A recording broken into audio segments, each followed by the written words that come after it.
Good morning students. बेटा मैं matrices दा नेक्स्ट पार्ट करवाने जा रहा हूँ, ठीक है।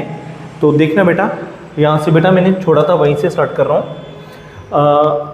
अभी जो डेफिनेशंस है बेटा वो आई थिंक 7 हो गई थी, 8 से स्टार्ट करना है बेटा। 8 है बेटा, that is null matrix.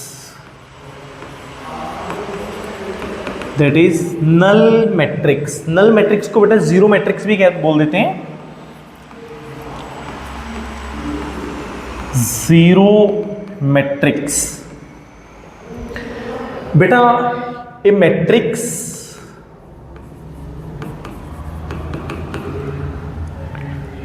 in which all the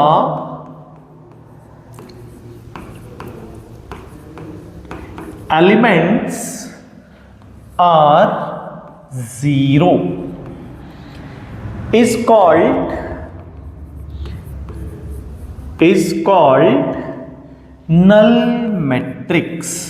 null matrix एक ऐसी मैट्रिक्स बेटा जिसकी सभी एंट्रीज या सभी एलिमेंट्स जीरो के इक्वल होंगे बेटा, वो नल मैट्रिक्स होगी। एग्जांपल, इसको आप स्क्वायर में भी लिख सकते हो बेटा, इसको आप रेक्टेंगुलर में भी लिख सकते हो, ठीक है। बस ऐसी मैट्रिक्स बेटा जिसकी सभी एंट्रीज या सभी एलिमेंट्स जीरो के इक्वल होंगे बेटा, वो होंगे नल मैट्रिक्स, ठीक है। आगे बेटा 9th definition, that is triangular matrix. Triangular matrix, triangular matrix बेटा स्क्वायर होनी चाहिए, ठीक है। देखो पहले मैं आपको एग्जांपल बता देता हूं। ये दो तरह की होती है बेटा, एक होती है अपर ट्रायंगुलर, एक होती है बेटा लोअर ट्रायंगुलर। पहले तो मैं एक स्क्वायर लिख लेता हूं, एक स्क्वायर मैट्रिक्स लिख लेता हूं। 3 2 4 1 5 6 7 8 4। यहां पे भी सेम लिख लेता हूं, 3 2 4 1 5 6 7 8 4। देखो यहां पे है ट्रायंगुलर में वर्ड आ रहा है ट्रायंगल, मतलब एक ट्रायंगल बनेगी। अपर ट्रायंगल मतलब ऊपर ट्रायंगल बनेगी, लोअर मींस नीचे ट्रायंगल बनेगी। जो ट्रायंगल बनानी है ना बेटा, वो डायगोनल को इंक्लूड करके बनानी है। पहले तो मैं डायगोनल को ऐसे ले लेता हूं, अपर है ना तो ऊपर ट्रायंगल बनेगी, लोअर है ना बेटा तो नीचे ट्रायंगल बनेगी। और जो एलिमेंट्स ट्रायंगल में आ गए वो कैसे भी हो सकते हैं, बट जो ट्रायंगल के बाहर है बेटा वो जीरो होने चाहिए, वो कंफर्म जीरो होने चाहिए, वो कंफर्म जीरो होने चाहिए। तो ये बन गई बेटा अपर ट्रायंगुलर मैट्रिक्स। अब ये जो ट्रायंगल के बाहर है बेटा ये जीरो होनी चाहिए, है ना। ये बन गई बेटा लोअर ट्रायंगुलर मैट्रिक्स। इसकी डेफिनेशन कैसे लिखते हैं बेटा, अपर की लिख लेता हूं, लोअर की खुद लिख लेना, ठीक है। In a square matrix, if all the elements below diagonal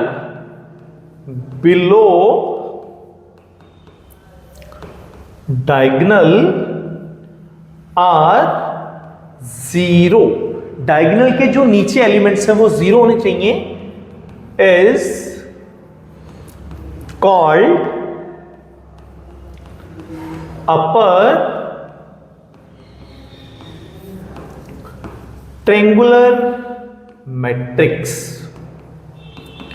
उसको बोलते हैं अपर ट्रायंगुलर मैट्रिक्स। अगर मैं इसमें बोलूंगा तो मैं लिखूंगा अबव द डायगोनल, ठीक है, अबव द डायगोनल। इसमें लिखूंगा बिलो द डायगोनल, इसमें लिखूंगा अबव द डायगोनल, ठीक है बेटा। देख लेना पेपर में एक क्वेश्चन आता है, given example which is upper triangular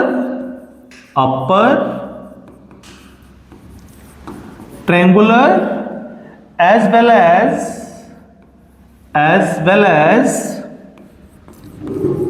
lower triangular matrix, तो इसकी बेस्ट एग्जांपल है बेटा डायगोनल मैट्रिक्स। इसकी बेस्ट एग्जांपल है बेटा डायगोनल मैट्रिक्स। ठीक है, देखो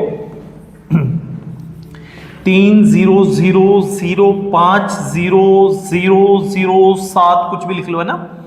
देखो अगर मैं ऊपर ट्रायंगल बना रहा हूं तो नीचे वाले जीरो हो रहे हैं, अगर मैं नीचे ट्रायंगल बना रहा हूं तो ऊपर वाले जीरो होते हैं। तो ये बेस्ट एग्जांपल है बेटा अपर ट्रायंगुलर मैट्रिक्स और लोअर ट्रायंगुलर मैट्रिक्स के लिए। ठीक है बेटा, आगे देखना बेटा।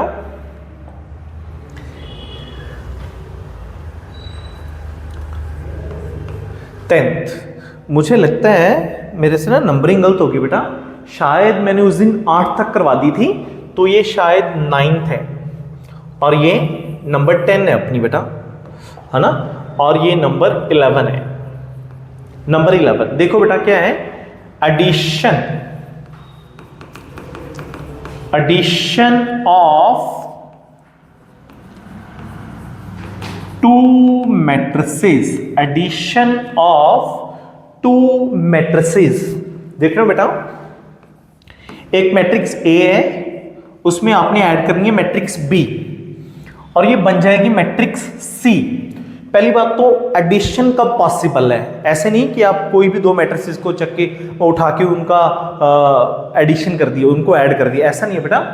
आप इसका ऑर्डर देखोगे बेटा, इसका ऑर्डर देखोगे, इन दोनों का ऑर्डर सेम होना चाहिए बेटा। अगर इसका ऑर्डर 2x3 है तो इसका भी ऑर्डर 2x3 ही होना चाहिए बेटा, तभी एडिशन पॉसिबल है। अगर इसका ऑर्डर कुछ और है और इसका ऑर्डर कुछ और है बेटा, तो एडिशन पॉसिबल नहीं है। दोनों का ऐड मतलब तब पॉसिबल है बेटा जब इनका ऑर्डर सेम है। तो जो एडिशन करके सी मैट्रिक्स बनेगी उसका ऑर्डर भी बेटा सेम ही रहेगा, 2x3। तो यहां पे मैं लिख रहा हूं addition is possible when order of both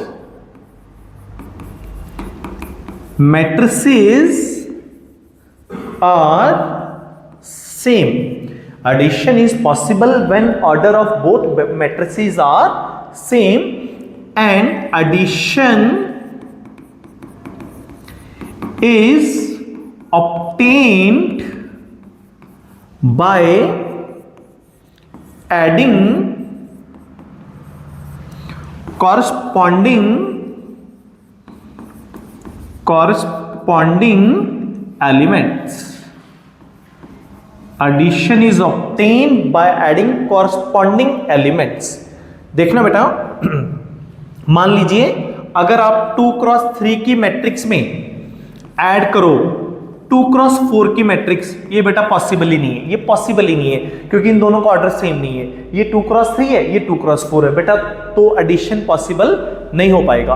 अभी एडिशन करना कैसे है ये भी देख लीजिए। मान लीजिए मैंने एक मैट्रिक्स लिखी 2 -1 0 3 2 4 3 2 1 2 0 5। पहले देखो दोनों का ऑर्डर सेम है, इसका ऑर्डर भी है 2x3, इसका ऑर्डर भी है 2x3। अभी मैं ऐड कर रहा हूं इनको क्योंकि ये ऐड हो सकते हैं बिकॉज ऑर्डर सेम है ना। एडिशन कैसी होगी बेटा, पहले एलिमेंट में आप पहला ऐड कर लो, ये बन गया बेटा 5। दूसरे एलिमेंट में बेटा आप दूसरा ऐड कर लो, ये बन गया 1। तीसरे में बेटा आप तीसरा ऐड करोगे, ये बन गया 1। फोर्थ में बेटा फोर्थ ऐड करोगे, फिफ्थ में बेटा आप फिफ्थ ऐड करोगे और सिक्स्थ में बेटा आप सिक्स्थ ऐड करोगे। तो ऐसे बेटा एडिशन आएगी। डन। आगे बेटा एक पंजाब बोर्ड में क्वेश्चन आता है, if a plus B equal to C, order of b is 3x2 and order of C is 3x2, then what is order of what is order of A, what is order of A, है ना। तो answer क्या आएगा बेटा, answer क्या आएगा, देखो आप, हमें a plus B equal to C given है। आपको पता है ये एडिशन तभी हुआ होगा जब दोनों का ऑर्डर क्या है, सेम। इसका ऑर्डर हमें दे रखा है 3x2 और इसका भी ऑर्डर हमें दे रखा है 3x2। आपको पता है ये तभी ऐड हुए हैं ना अगर ऑर्डर सेम है, तो इसका भी ऑर्डर आ गया बेटा 3x2। ठीक है, ध्यान रखना ये पेपर में आया हुआ है बेटा। आगे बेटा नेक्स्ट, ये था अपनी नंबर 11, अब है अपनी नंबर 12 बेटा। नंबर 12 है बेटा subtraction, subtraction of two matrices, subtraction of two matrices. Same है बेटा, ए मैट्रिक्स में से बी माइनस की बेटा, तो आंसर सी आएगा। इसके लिए भी ऑर्डर सेम होना चाहिए बेटा। अगर इसका ऑर्डर 2x4 है बेटा, तो इसका भी ऑर्डर 2x4 ही चाहिए, तो आंसर भी बेटा 2x4 ही आएगा। ठीक है, अगर इनका ऑर्डर डिफरेंट है बेटा तो ये सब्ट्रैक्ट नहीं हो पाएंगे। देखो एक एग्जांपल ले लो, डेफिनेशन खुद लिख लेना बेटा। Subtraction is possible only when order of both matrices are same. Subtraction is obtained by subtracting the corresponding elements. ठीक है, देखना बेटा 3 2 1 0 -1 4 में से माइनस किया बेटा मैंने 1 -1 2 1 3 6, ये बेटा सब्ट्रैक्ट किया। पहले तो देखो दोनों का ऑर्डर सेम है, अब सब्ट्रैक्ट कैसे होंगे बेटा। पहले एलिमेंट में आप पहला सब्ट्रैक्ट कर दो, ये बन गया 2। दूसरे में से आप दूसरा सब्ट्रैक्ट करो, देखो बेटा 2 में से माइनस किया -1, ये बन गया बेटा 3। 1 में से माइनस किया 2 -1, 0 में से माइनस किया 1 -1, -1 -3 -4, 4 -6 -2। This is a subtraction of two matrices. ठीक है बेटा, ध्यान रखना। अभी ना एक दो मतलब प्रॉपर्टीज है बेटा, एक कॉम्यूटेटिव एक एसोसिएटिव आपने सुनी होगी +1 में। तो अगर ये एडिशन में है बेटा a plus B equal to B plus A, हमें प्रूफ करना होता है जब वो बोले वेरीफाई द कॉम्यूटेटिव प्रॉपर्टी, तो आपको ये करना होता है ना। ये इक्वली होते हैं बेटा अगर ऑर्डर सेम है ना। और एसोसिएटिव होता है बेटा a प्लस बी ब्रैकेट में plus C equal to a plus bracket में b प्लस सी, ये होती है बेटा एसोसिएटिव। ठीक है, ध्यान रखना, इनके नाम याद रखना बेटा, कॉम्यूटेटिव एंड एसोसिएटिव। क्लियर है बेटा। नेक्स्ट बेटा एक दो क्वेश्चंस कर लेते हैं यहां पे। नेक्स्ट एक दो क्वेश्चंस कर लेते हैं, देखना बेटा। If A matrix has 24 elements, find its all possible orders. If a matrix has 24 elements, find its all possible orders. अब देखो हमें एलिमेंट्स गिवन दे रखे हैं 24। आप 24 को कौन से दो नंबर की मल्टीप्लाई में लिख सकते हो बेटा, वो लिखना स्टार्ट कर दो, है ना। वो लिखना स्टार्ट कर दो। जैसे आप लिख सकते हो 1 × 24, आप इसको बेटा शफल भी कर लो। आप इसको लिख सकते हो 24 × 1, क्योंकि 1 × 24 और 24 × 1 में रो कॉलम में फर्क है बेटा। 1 × 24 में है रो 1 कॉलम 24 और 24 × 1 में 24 रोज है और कॉलम 1 है ना, दोनों में फर्क है। और क्या लिख सकते हो 3 × 8, 8 × 3, 2 × 12, 12 इंटू 2, 4 इंटू 6, 6 इंटू 4। ठीक है, यही है बेटा। तो अगर तो आपसे लिस्ट पूछी गई है तो आप सारी लिस्ट ऐसे उनको तैयार करके दे दो, है ना। अगर आपसे काउंटिंग में पूछे गए हैं कि टोटल कितने हैं, तो आप देखो कितने हो गए ये, 1 2 3 4 5 6 7 8, तो आप ये लिख के दे दो। ठीक है, इसमें चेंज हो सकता है, 36 आ सकता है, 48 आ सकता है, कुछ भी आ सकता है बेटा पेपर में। आगे देखना बेटा क्वेश्चन, ये भी 1 मार्क्स में आया है काफी बार, है ना। जैसे मैंने लिख लिया x प्लस वाई, यहां पे लिख लिया 2y, चलो यहां पे लिख लिया z, यहां पे लिख लिया x माइनस 3w, और यहां पे हमने लिख लिया 6, यहां पे लिख लिया 8, यहां पे लिख लिया 4, यहां पे लिख लिया 10, है ना। ऐसा कोई भी क्वेश्चन आ सकता है जिसमें हमें x y z w इसकी वैल्यू पूछी गई होगी। हो सकता है 1 या 2 या 3 या 4 जितने भी एलिमेंट्स हैं उनकी वैल्यू पूछी। आप देखो ये दोनों मैट्रिसेस में इक्वल का साइन है। अगर दो मैट्रिसेस में बेटा इक्वल का साइन है ना, तो आप ये समझो उनके एलिमेंट्स भी इक्वल है। दो मैट्रिसेस इक्वली तब होती है बेटा जब उनके ये वाले एलिमेंट्स आपस में इक्वल होंगे। मतलब यहां से दिख रहा है x प्लस वाई बेटा 6 के इक्वल है, और 2y बेटा 8 के इक्वल है, जो z है बेटा वो 4 के इक्वल है, और x minus 3w equal to 10 है बेटा। तो यहां से एक तो z की वैल्यू आ गई मेरे पास, एक y की वैल्यू आ गई। आप देखो y की वैल्यू 4 आ गई, y की वैल्यू 4 यहां पे पुट कर सकता हूं बेटा मैं, तो x की वैल्यू बेटा मेरी 2 आ गई, x आ गया, y आ गया, z आ गया। अभी x को मैं यहां पे पुट कर रहा हूं बेटा, ये 2 उधर माइनस हो गया बेटा, ये बन गया 8, तो z की वैल्यू आ गई -8/3, z की वैल्यू आ गई बेटा -8/3। मेरे पास x आ गया, y आ गया, सॉरी क्या गड़बड़ कर दी मैंने, z नहीं है ये है अपना w, ये z नहीं है, ये अपना w है,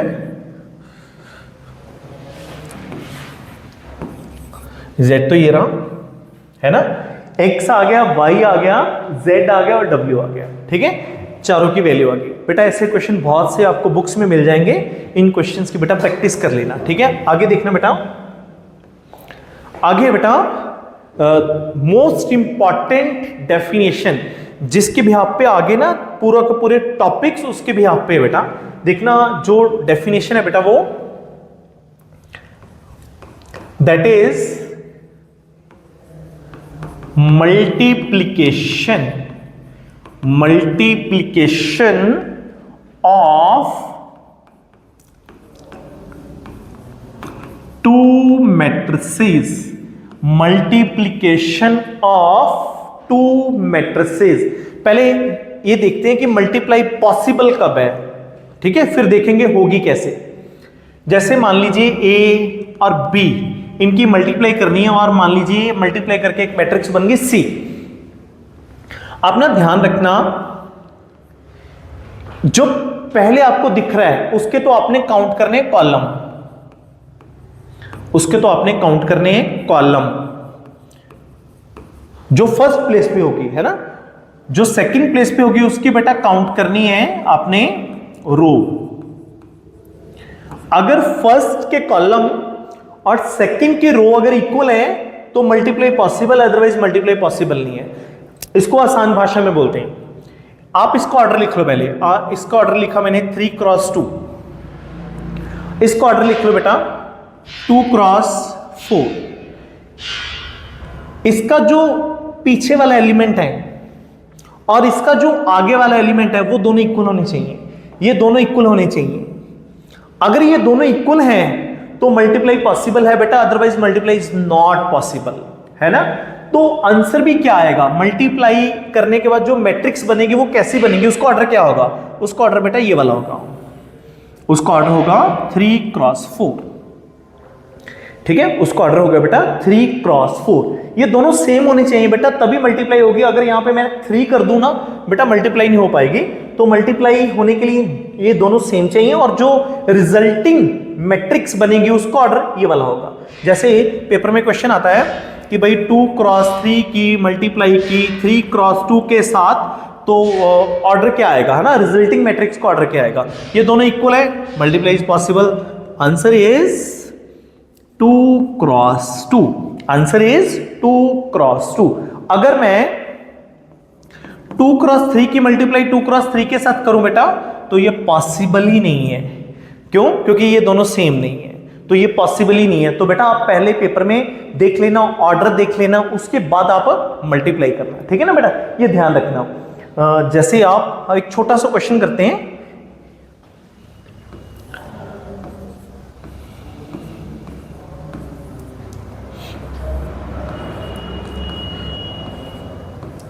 पहले देखते हैं कि मल्टीप्लाई कैसे पॉसिबल है कैसे नहीं। इसका आप ऑर्डर लिख लो पहले पेपर में, आप इसका ऑर्डर लिख लो। इसका ऑर्डर है 2x2, फिर इसका ऑर्डर लिखा मैंने, ये भी है 2x2, तो इसका लास्ट और इसका फर्स्ट मैच हो गए तो मल्टीप्लाई पॉसिबल है, और जो आंसर बनेगा वो भी बनेगा 2x2। ठीक है, एक और एग्जांपल